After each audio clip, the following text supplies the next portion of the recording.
Lo importante, hermanos, no solamente es tener fe, sino también en quién tienes puesta la fe. Lo importante no es únicamente que uno crea, sino en quién cree. Porque hoy la gente, a pesar de lo que uno piensa, es bastante creyente. Hoy la gente cree. Cree en el Feng Shui, cree en los talismanes, cree en los objetos de suerte, cree en el tarot, cree en el horóscopo, cree en la lectura de la mano, en la lectura del café, cree en tantas cosas que piensa que es lo que determina su vida. Realmente, la situación contemporánea no es tanto de no creer, sino en quién está creyendo la gente.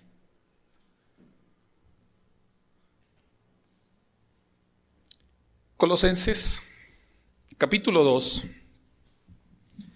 nos dice el apóstol de esta manera, verso 8 y siguientes.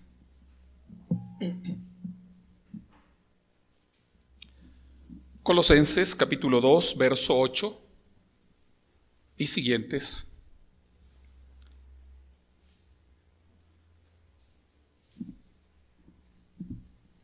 Dice así: mirad que nadie os engañe por medio de filosofías y huecas sutilezas, según las tradiciones de los hombres, conforme a los rudimentos del mundo y no según Cristo.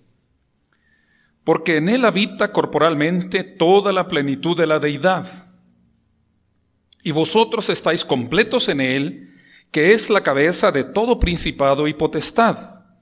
En él también fuisteis circuncidados con circuncisión no hecha a mano, al echar de vosotros el cuerpo pecaminoso carnal en la circuncisión de Cristo, sepultados con él en el bautismo, en el cual fuisteis también resucitados con él, mediante la fe en el poder de Dios que le levantó de los muertos. Y a vosotros, estando muertos en pecados y en la incircuncisión de vuestra carne, os dio vida juntamente con él, perdonándoos todos los pecados, anulando el acta de los decretos que había contra nosotros, que nos era contraria, quitándola de en medio y clavándola en la cruz. Y despojando a los principados y a las potestades, los exhibió públicamente, triunfando sobre ellos en la cruz. En la época de Colosas, la gente pagana tenía muchos ritos en base a los credos. Los credos los derivan de las explicaciones que tenían del mundo, las interpretaciones que se hacían de la realidad, y a partir de esto derivaban sus creencias y sus prácticas. Ellos creían en diferentes divinidades, tenían distintas figuras que para ellos era lo que guiaba al ser humano. El ser humano siempre ha tenido la tendencia de pensar que hay algo sobrenatural y que eso sobrenatural determina la realidad de lo que somos, determina la realidad de lo que hacemos. En la época de este texto, la gente cree que hay demonios, que hay influencias sobrenaturales, que son los que hacen que las personas decidan una cosa u otra. La gente piensa que hay ciertas fuerzas espirituales que obligan a la gente a hacer tal o cual cosa. Hasta hoy todavía se deriva en cierta forma algunas de estas influencias o de estas ideas. Por ejemplo, a veces nosotros decimos: discúlpame que te mentí, es que el diablo me hizo hacerlo. Discúlpame que te pegué, es que un espíritu maligno me hizo hacerlo. En la antigüedad se tenía esa tendencia de interpretar que lo que llevaba al ser humano a hacer una conducta determinada era una influencia sobrenatural, que podía ser un ser personal, espiritual, que se corporalizaba o que se introducía en la persona y le hacía tomar distintas decisiones, o que ante su buena suerte, entre comillas, ante las buenas cosas que le pasaban, eran las divinidades quienes les estaban guiando. Si conseguía una buena esposa, un buen negocio, una buena casa, tenía propiedades, tenía bienestar, eran estas influencias positivas que estaba logrando que le favorecieran. Y entonces la gente vivía sometida a estos poderes, a estas decisiones. Sí, tenían a la luna, a las estrellas, como divinidades que influían sobre su existencia. Y entonces buscaban ser favorecidos por estos elementos de la creación. Buscaban ser favorecidos por estos elementos, por estas criaturas a las que consideraban como elementos divinos. Creían que era a lo que había que sujetar la vida. Había que respetar estos elementos porque son los que determinaban todo lo que nosotros o lo que ellos hacían. Pablo dice, o la escritura paulina dice, miren que nadie los engañe por medio de filosofías y huecas sutilezas. En realidad, en Colosas había una mezcla de ideas de paganismo y de judaísmo. Había una mezcla de ideas en donde también las ideas que venían del judaísmo eran como las siguientes. Para agradar a Dios hay que respetar ciertos días. Para agradar a Dios hay que abstenerse de alimento en determinados días. Para satisfacer a Dios hay que abstenerse de comer, hay que abstenerse de disfrutar cosas agradables, cosas buenas, y hay que tomar una religiosidad de austeridad. En Colosas había esta mezcla que había en otros lugares, había en otras culturas, en donde se pensaba que para agradar a Dios había que sacrificarse, había que martirizar el cuerpo, a través de no darle el alimento que quería, a través de no darle un alimento que le gustara, porque eso era ya pecado. Esto consistiría en algo así como, si Proverbios dice, no miréis al vino cuando sonrojea, cuando resplandece, no lo mires así. Míralo más bien en el efecto que produce. Ahora contextualizando diríamos, no escuches el chirrispeo de la carne cuando se está asando a la parrilla. Miramos bien en el efecto que produce, sobre todo el exceso, ¿verdad? Pero alguien que tiene una visión de que para agradar a Dios hay que ser austeros, no hay que disfrutar nada de lo bueno, de lo agradable para el cuerpo, entonces sería, no tienes que degustar algo que te guste. No pruebes algo que te guste. Así sea el platillo más sencillo, pero si a usted le gusta y lo está disfrutando, es pecado. Alguien que tiene una visión de austeridad total, entonces lo único que pensaría es comer por subsistir. No por probar, por gozar del alimento que hay en este mundo que Dios nos ha dado. ¿Y por qué se piensa que hay que estar sometido a ciertos poderes, a ciertas influencias, y hay que tratar de agradar a Dios a través de ciertos rituales o ciertas prácticas? Una de ellas, la abstinencia de comida y la abstinencia de los alimentos que nos gustan. En este mismo capítulo 2 de Colosenses, en el verso 16, dice el apóstol Pablo ciertas orientaciones con respecto a la vida cristiana. Dice: nadie os juzgue en comida o en bebida, o en cuanto a días de fiesta, luna nueva o días de reposo. Y en el verso 18: nadie os prive de vuestro premio, afectando humildad y culto a los ángeles, entremetiéndose en lo que no ha visto, vanamente hinchado por su propia mente carnal. El texto no se está refiriendo específicamente a los preceptos de la dieta de alimentación. No se está refiriendo al principio de la ley de alimentación, sino a la manera de que uno puede practicarla, o a la manera en que uno extiende las normas en lo que se supone que a Dios le agrada.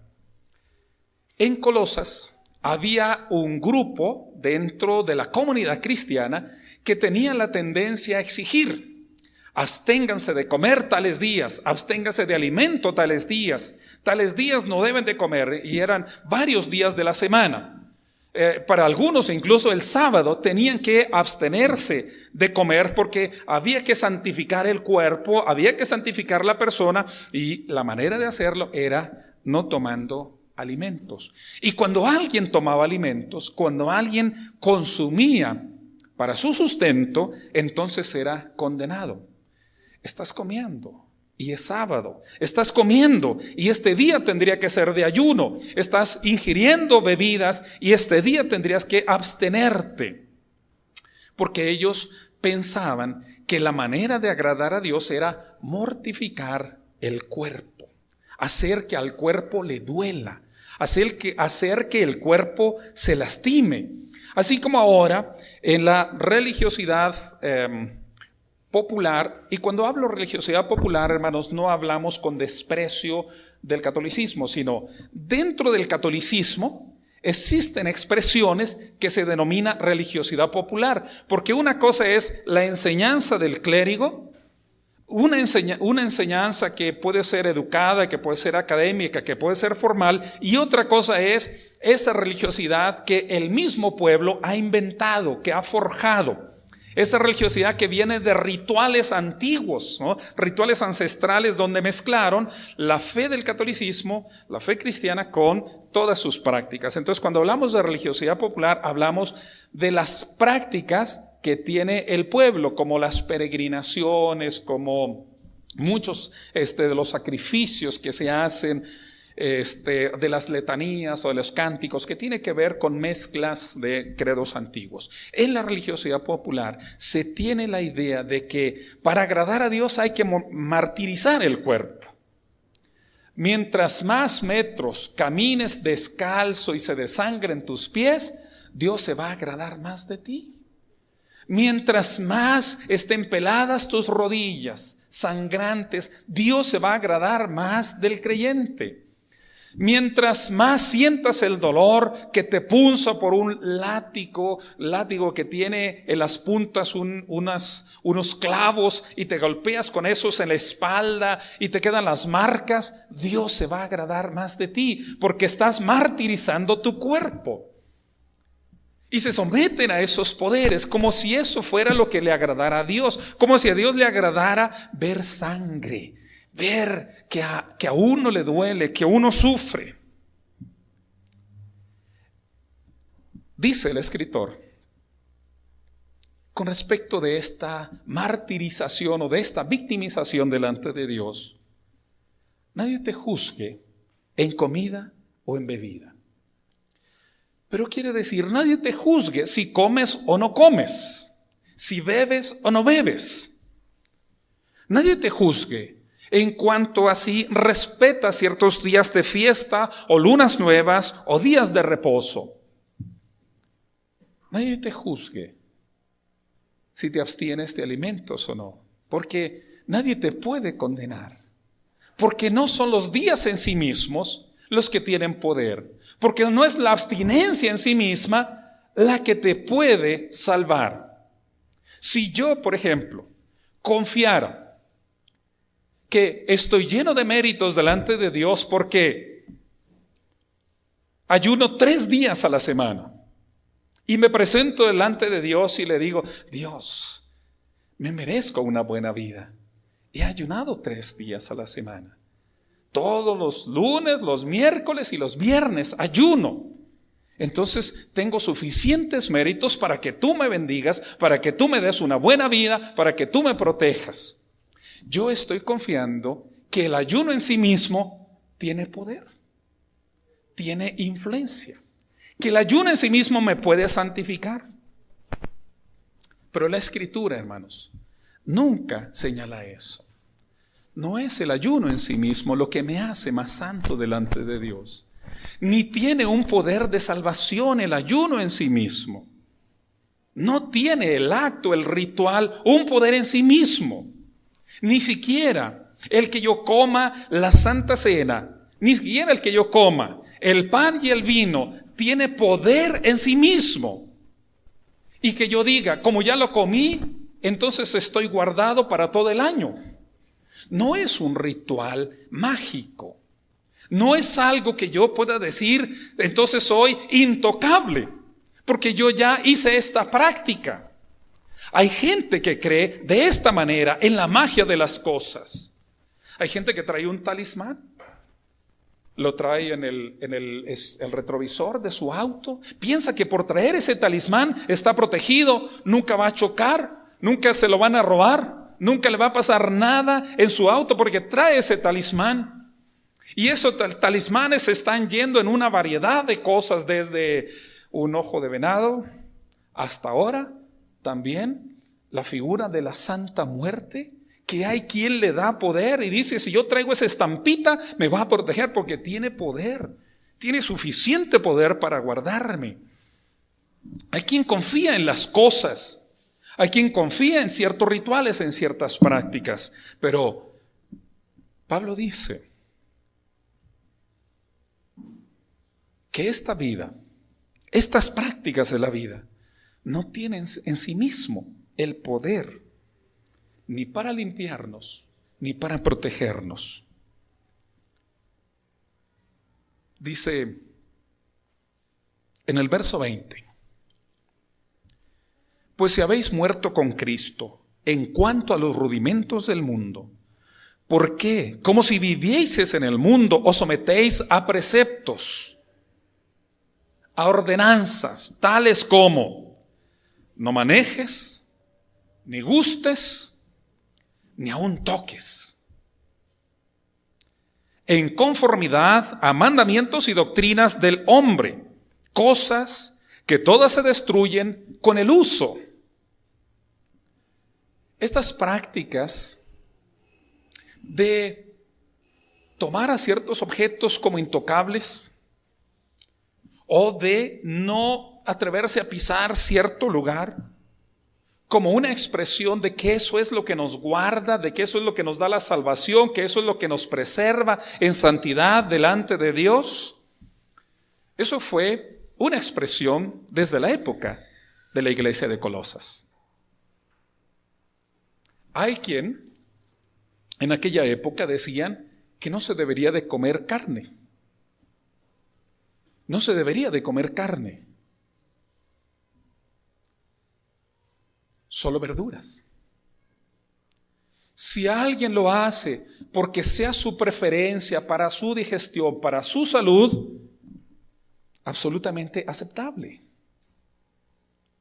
Si alguien lo pone como un requisito religioso para salvación, ahí ya está yéndose más allá de lo que la Biblia enseña. Pero hay quien pone una enseñanza de que no se debe de comer carne, y menos carne roja, porque ya estás, incluso busca el argumento bíblico, porque dice que en el principio Dios puso a los árboles y las hierbas y dijo: esto será para comer. Y el consumo de carne vino hasta después del diluvio. Hasta después del diluvio. Entonces le dijo Dios al ser humano: podrás comer ahora de todo esto.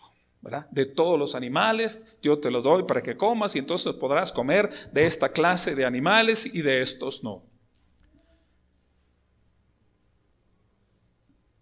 Probablemente vaya a ser así. Y probablemente sea una visión del reino mesiánico, porque cuando se habla del reino mesiánico se dice que hasta los leones van a comer pasto, ¿verdad? Y será una armonía en donde no habrá esa violencia de comerse unos a otros en el ciclo continuo de los seres vivos.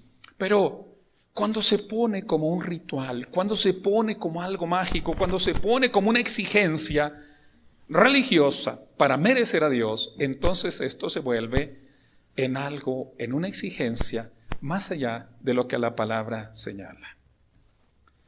¿Por qué la gente todavía expone o plantea cosas como hay algo que no debes de manejar, ni de probar, ni de tocar, como algo que tiene poder en sí mismo?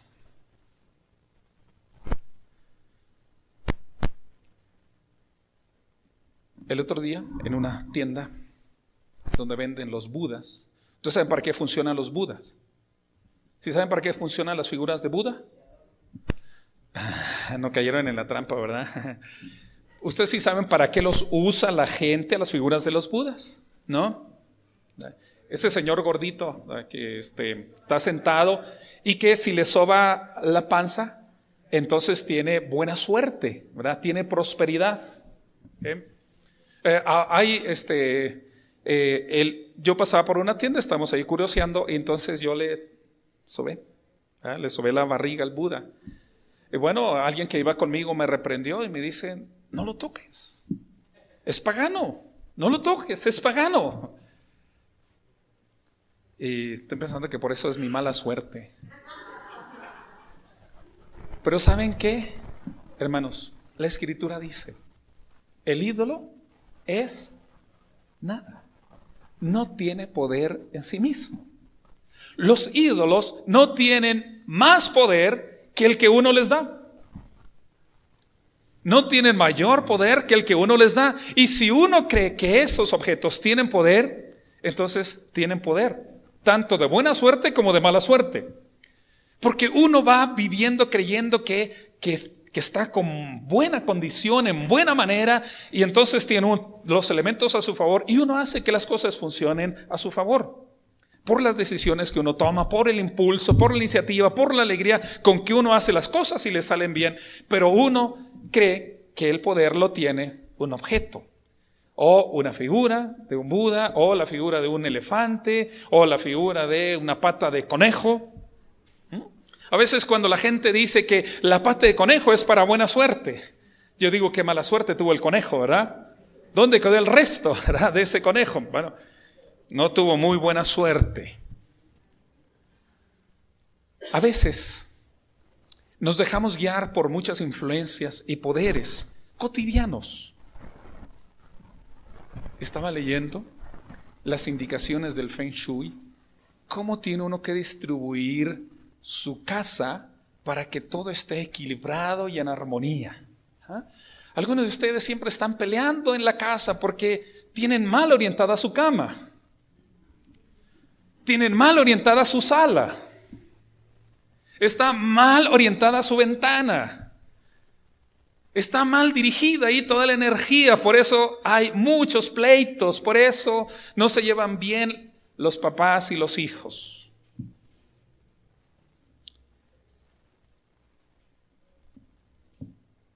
O algunos piensan que no pueden salir de deudas porque no han consultado al horóscopo o no le han hecho caso. Y el horóscopo que les dice que ese día tienen que comprar tal número de la lotería. La cuestión no es si lo compra o no lo compra, sino a quién le adjudica el poder para comprar tal o cual número.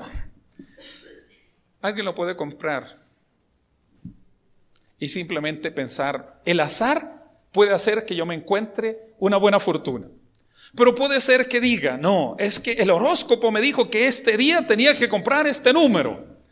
Como si la ubicación de la luna y las estrellas sea lo que determina nuestra existencia. Dice la Escritura que esas cosas no tienen poder en sí mismo. No tienen la determinación de una influencia en sí mismo. Es cierto que nuestra vida está sujeta a poderes. Es real que nuestra vida está expuesta a poderes. Pero la carta a los Colosenses es la declaración de que Cristo es el poder que está por encima de todo. Es el verdadero poder que está por encima de todo. Dice en el capítulo 2, verso 15, y despojando a los principados y a las potestades, los exhibió públicamente y triunfó sobre ellos en la cruz. Jesucristo triunfó sobre todos los poderes, sobre los poderes de este mundo, sobre las realidades de este mundo, sobre todas las cosas que determinaban nuestra existencia. El Señor Jesucristo triunfó sobre ellos. ¿Dónde? En aquello que parece tan absurdo a la razón humana, pero triunfó sobre ellos en la cruz. En ese acto donde no fue vencido, en ese momento donde Él dejó una tumba vacía, allí triunfó sobre ellos en la cruz y los avergonzó y los despojó de toda su influencia y les dijo: no tienen todo el poder sobre la vida humana, no tienen toda la determinación sobre la vida humana. Hay disciplinas, hay prácticas que tienen cierta reputación, que tienen cierta ventaja. Dice el verso 23, tales cosas tienen a la verdad cierta reputación de sabiduría en culto voluntario, en humildad y en duro trato del cuerpo, pero no tienen valor alguno contra los apetitos de la carne. La historia cristiana cuenta la biografía de un monje denominado Antonio, que queriendo vencer sus impulsos de la carne, se fue a vivir como un anacoreta, como un ermitaño en una cueva.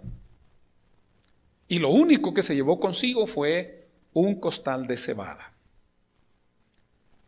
Cada mañana sacaba él un platoncito, le ponía agua de una fuente que estaba cercana y le ponía un puño de avena. Era todo su alimento. Habían pasado ya varias semanas que él tenía una práctica austera, en soledad total, no hablaba con nadie. Lo único que comía era ese plato de avena por la mañana. Pero un día comenzó a tener fantasías sexuales y entonces él, en su desesperación, salió corriendo de la cueva y fue y se arrojó contra unas espinas que había. Imagínense arrojándose contra unos nopales afuera de la cueva para que le doliera y se fueran las imágenes de su mente. Puede en sí misma la abstención de alimento hacer que nuestra mente sea santa. No. Las imágenes no se van, las fantasías no se van. Tales cosas, el ayuno, la abstinencia, tiene cierta reputación, tiene un efecto, esa disciplina tiene un efecto en duro trato del cuerpo, pero dice no en contra de los apetitos de la carne.